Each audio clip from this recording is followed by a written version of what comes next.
But I really enjoyed Bark, and I have a lot to ask about it. But like, Bring it. this is kind of one of those interviews that like has always been on my list of people that I want to talk to, just because like Garden State has always kind of like affected me in a weird way, and that line with you, Kenny the cop says, "People really listen to you. I mean, they have to." Um, that's that line has always, friends and I, we still quote that to this day, and it would then we're like, Ah, where the hell did that come from?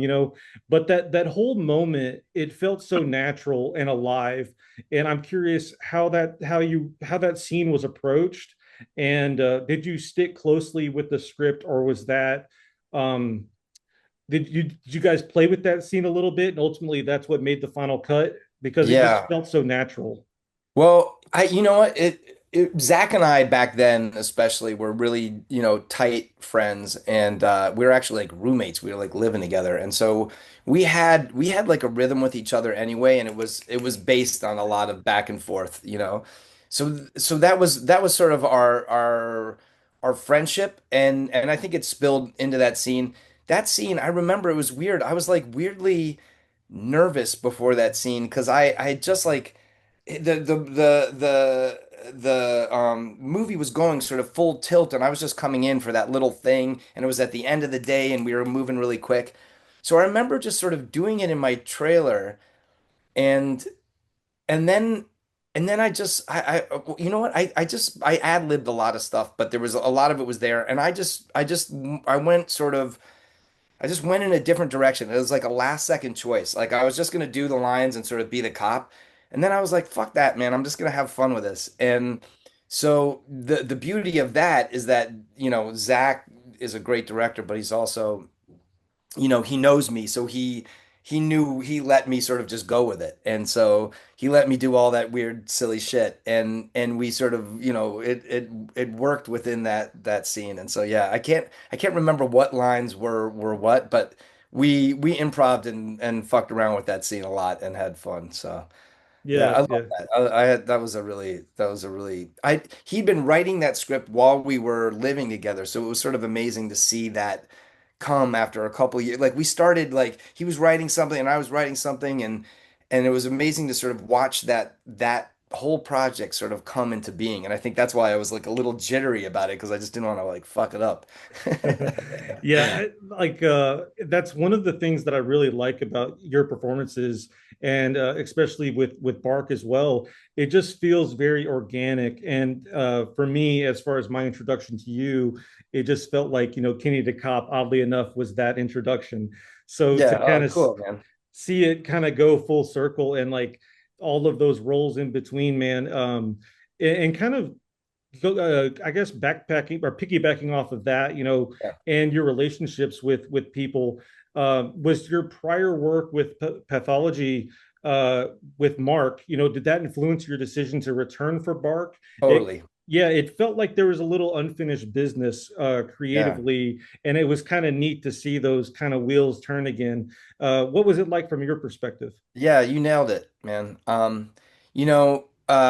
Mark and I worked on Pathology and we loved it. It was really, really fun, and we loved working together, I think, more than anything. Like we knew that we had something that was, sort of very easy, and you get those, in this business, like you're so lucky to work with your friends when you do because it just gives you that shorthand, and it gives you that comfort zone and safety and stuff. So yeah, we worked on that and we knew, just like you said, like we had unfinished business. We were like, we got to do something else. And you say that a lot, and life takes you in different directions. Mark called me up about this script out of the blue. He'd found it online. Steve Fouquet, the writer, um, he found it, and he knew that we could sort of do it because it was small enough and contained enough that we could, raise a little bit of money and sort of get going and shooting. And that was sort of the point of it. And so we worked on it from that perspective, for like a two-hander, almost like a play.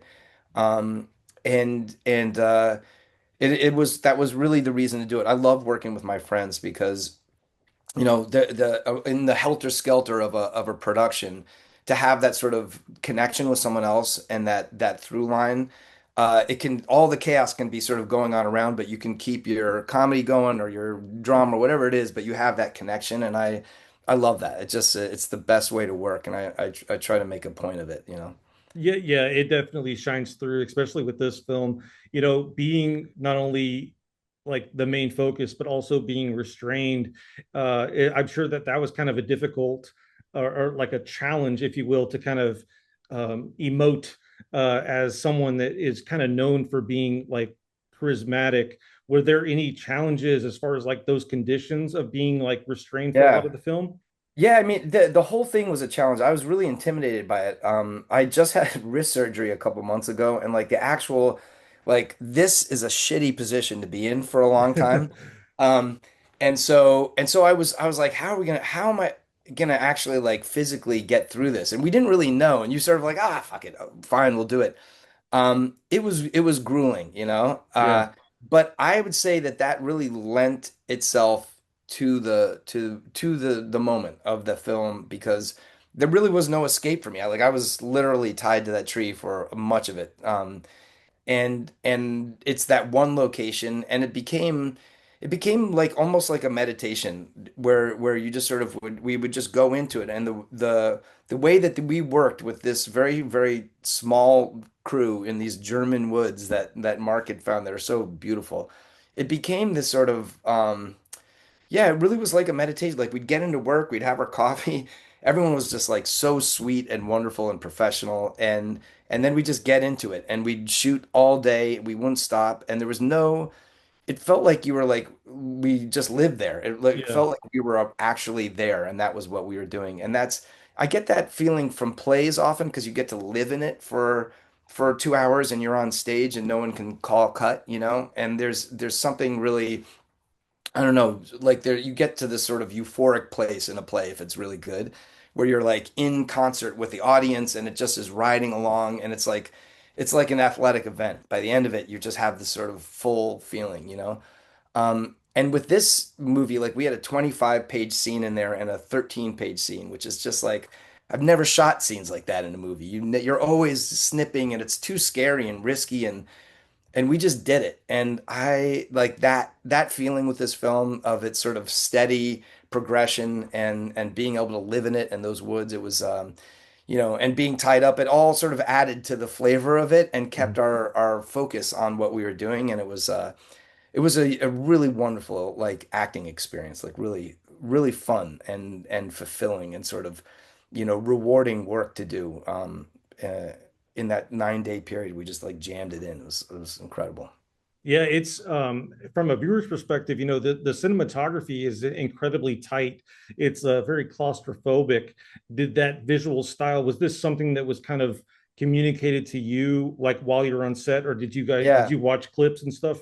Well, I didn't really. Mark is like an encyclopedia of film, so he's seen he's an incredible director and really, really intelligent in that way as well as creative. And so we had worked on the script for a long time. He Mm, he like he gave me the script like almost like a year before, and I was working up in Vancouver, and we were just sort of shooting it back and forth.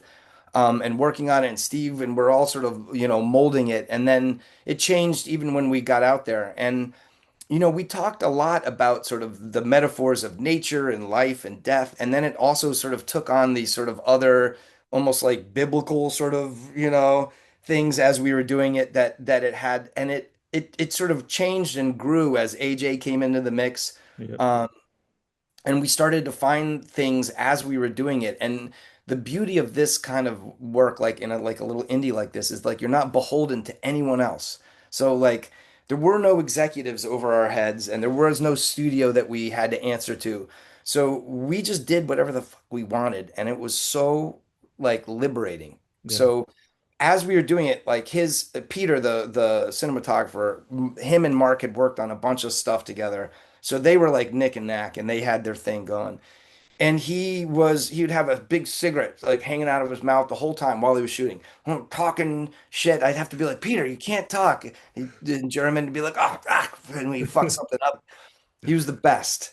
And yeah, he was right up in my grill most of the time. And I just was playing off of him and he was playing off of me. And so it was like it was a really fluid like relationship. And like I would do something and he'd suddenly be there with a cigarette out and like it was just like he is a very free like person. And so he went with it and it was that's how we made this sort of relatively static film feel to me and I didn't know how it was going to come out, but a testament to Peter and Mark because they thought about that and they knew that that was a hurdle we'd have to, get over and they were thinking about it from the beginning. So Yeah. Yeah, it's definitely a layered film, and it kind of, the way I like to kind of look at it is it forces the audience to like reassess how they feel about Nolan, as more is revealed.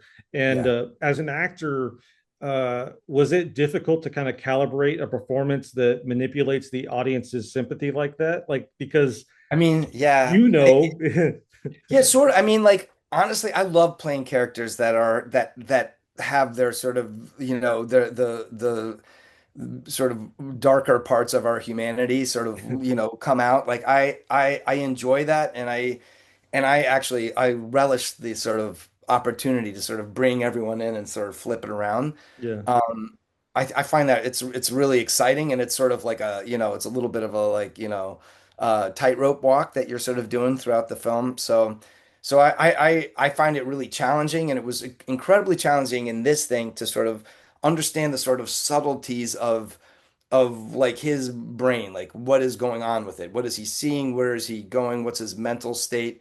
And then how it sort of, is coming out and how it's being received by the audience because you don't want them to, go one way or the other too much. So like we were calibrating that as we were going and it was totally it was a challenge and I didn't really know exactly always how it would come out and I loved it. It's fun to do that. I like playing those characters that are, they sort of come and they seem to be like okay and then they yeah. turn all the time.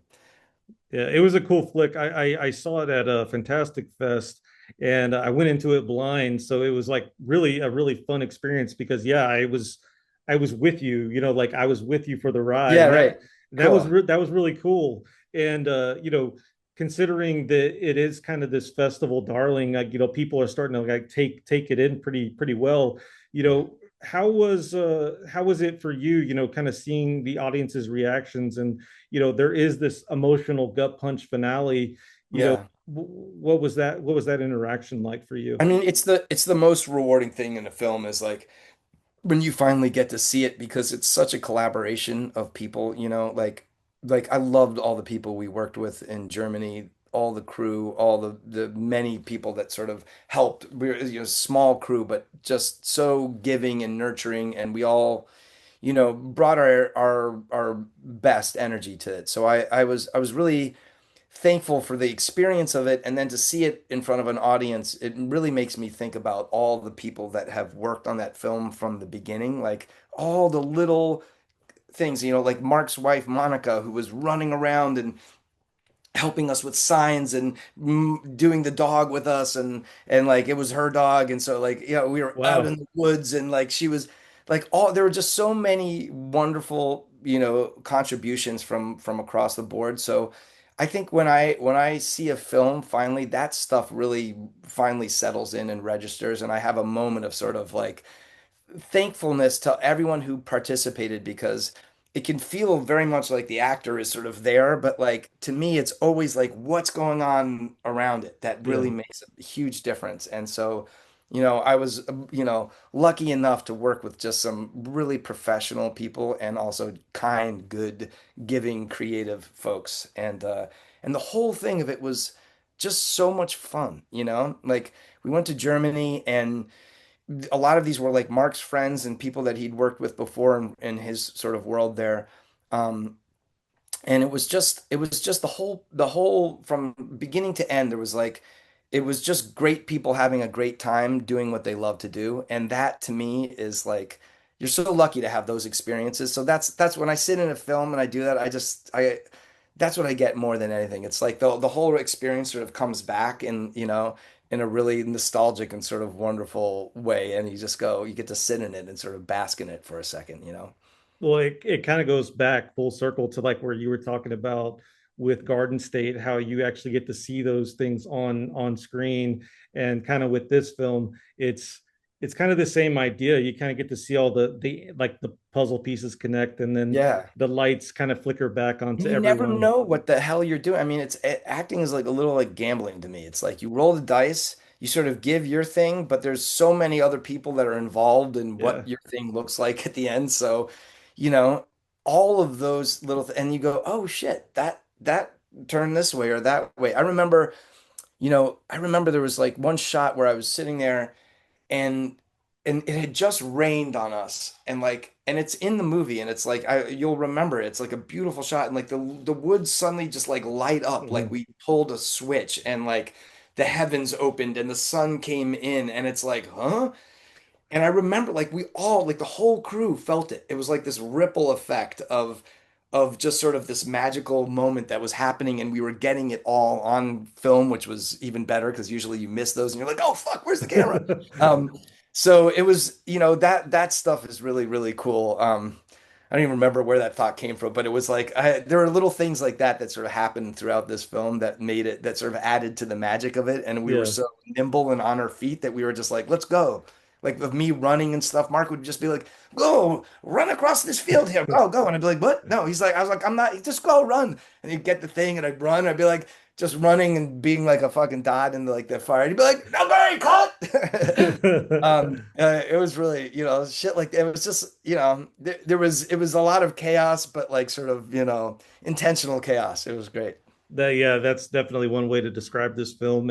And to wrap up, with your intense journey with Nolan, are you kind of looking for maybe another role like with less chaos, something lighter, or are you enjoying these darker explorations? I mean, I love both, man, really. I love comedy. I love, silly Garden State type shit where you get to just be, silly and mess around. It's so much fun and you sort of get to live in that. So, I'm writing like a TV pilot now that I want to do and be in, and it's a total comedy with, and I really, really like it. Yeah. But then I find these kind of roles that, I mean, there's always a little bit of comedy in it all somewhere. Like I like to find it, but I like these roles because they pay off. I mean, you have to work your ass off, but in the end you go, ah, I like that. It's good to dig in a little bit. So Yeah, I'll take one of these any day. Yeah. of course, yeah. Like this film in particular, like when I saw it at Fantastic Fest, I wrote up a review for it, and then I immediately made a note because my parents are always asking me for recommendations, and I was like, I've been waiting for this release just so that I could share it with them. So I'm Oh, really glad that and happy that now audiences are even bigger audiences are going to have that opportunity because thanks, it man. a Yeah, lot of people try to do that one location film and there's a lot that rise to the top, and I really truly feel that Bark is one of those ones that did it correctly. So oh man, congratulations to thank you. you and the crew and the cast, and Yeah. I'm just excited to see more people kind of notice this film, and I'm excited for what's next, man. Yeah, I really appreciate that, man. It's a passion play and it's something I care deeply about and those words mean a lot to me. So I appreciate that so much and I hope people dig it. Awesome, man. Well, Michael, Yeah.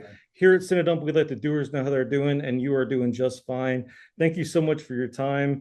Obviously, I'm already a fan, but I'm a bigger fan now that I've gotten to speak to you about the ins and outs of Garden State, Bark, and everything in between. Yeah, So man. thank you.